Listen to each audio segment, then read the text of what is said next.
وی د تاسو را ټینګوم ناخذ بحجزکم د تاسو را ټینګوم چې مه ورځئ دې ګناه له ګورې مه ورځئ د دې بډو نه مې نیولې سخت زور سره کوشش کوم چې تاسو ورنشئ او تاسو ته دا ګناه خشته ښکاري لکه پتنګ ته چې هغه شمه خشته ښکاري نو زم ټینګوم چې مه ورځئ نیکبختو ګورې شیره ته ښکلې ښکاري خو دننه تبۍ ده مه ورځئ ګورې دا شیره ته مزیدار او مزین ښکاري خو ګورې دننه تبۍ ده نو رسول الله مبارک فرمایي وي تاسو په ما غلبه وکئ ما نه ځان خلاص کړئ او نیغ ورشئ هغه ښکلي شي په وجه ورشئ نو تبۍ ته ورشئ گناہ شیطان سړي ته ډولې کي گناہ ورته خشته کي او مزیدار یې کي ورته نو دې وی راشه دا خو ډېر خشته شی دی او دا خو ډېر مزیدار شی دی او ډېر لذت والا شی دی د 5 منټو لذت دي د 2 منټو لذت دي زه اکثر دې خلکو ته وایم دا تصویرونو ته خلک د ښځو ګوري یا په دې لارو دې جنکو ته دا خلک ګوري دې کې تا څه فایده واخیسته ته لږ سوچ وکړه فایده دې څه واخیسته یو سم نه هیڅ فایده دې وانخیسته صرف د 1 سکنډ 2 سکنډ لذت لیکن د خدای ټول عمر دشمني او ځان نیم په کړاو کې واچو وروسته به سوچونه او د ګناه سوچ سوچونه او د ګناه سوچ سوچونه او د ګناه سوچ او په لاس به هېڅ هم نه درځي د خیال خوبونه دي د خیال خوب کې خلک پراته دي د خیال په خوب کې دا د خیال خوبونه دي هېڅ په ګوتو نه درځي دا ولې شیطان دلته به خدای او رسول مني دلته به د خدای او د رسول خبره مني چې شیطان شته تاله څه په ګوتو رالل جنۍ ته دې وکتل څه په ګوتو رالل تصویر ته دې وکتل څه په ګوتو رالل جنۍ هلک ته وکتل څه په ګوتو ورالل جنۍ د هلک تصویر ته وکتل څه په ګوتو ورالل بې دې نه چې رب یې خفه کړ یو سکنډ خوشحالي یو سکنډ لذت او لوی رب غوندې ذات خفه کول هغه ذات الله د خفګان ذات نه دی هغه ذات نه دی چې مونږ یې خفه کړو زمونږ ګناه والا روانه ده حدیث پاک کې راځي چې د ګل پر ورځ او د زیارت پر ورځ الله له د انسان د عملونه خېږي الله اسم خبر دی دا نه جګړې که الله ته ونه خېږي نه خبرېږي خبر دی خدا یو نظام بر روان دی چې دا هلته لاړ شي په صدر دفتر کې اندراج وشي نو پته به ولګي چې دا ګناه څومره ده او نیکي څومره ده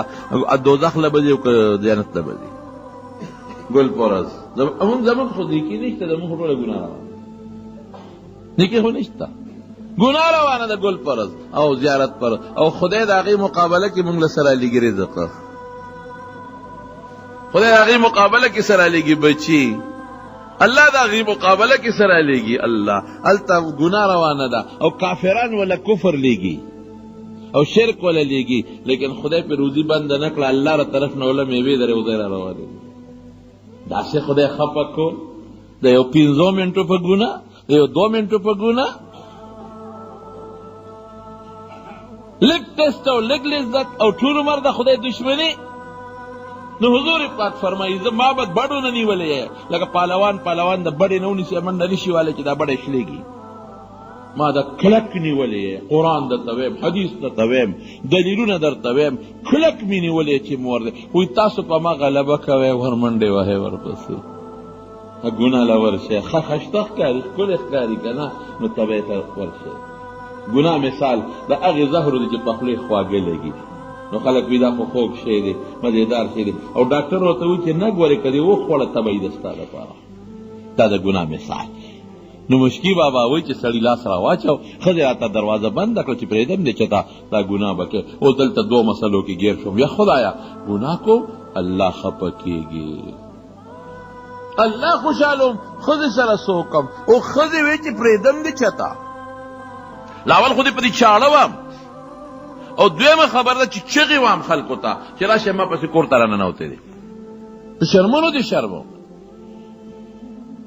زمارونو اوس هغه زه خپل مقصد له راځم ته چې د ګناه نه هجرت شروع کړې او ګناه پرېږدې مدد به څوک کوي ته چې وایې زه دا ګناه نه کوم او ته چې وایې چې زه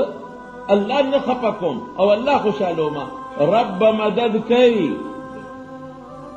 ته دې ما خوشحالی دی تا سره مدد ونه که الله غیرتی ذات دی رسول الله مبارک فرمای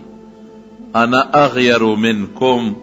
والله اغیر منی، زه تاسو نه غیرتیم، الله زما نه غیرتی دی. او غیرتی څه ته وایي پېژنئ؟ چې څوک چا سره ښه کوي دی د هغې مقابله کې بد کوي که ښه کوي؟ ښه کوي. چې ته خدای له منډه وې او د هغه شوق او خواهش او هغه لذت د ګناه پرېږدې، ولې الله خفه کېږي؟ الله نه خفه کوم خوشحالو، نو الله به دې مدد کوي. الله اوس مدد ته ګوره، دې سړي ته الله کې الله دا واچول، دې ښځې ته وایي چې ښځه داسې کار دی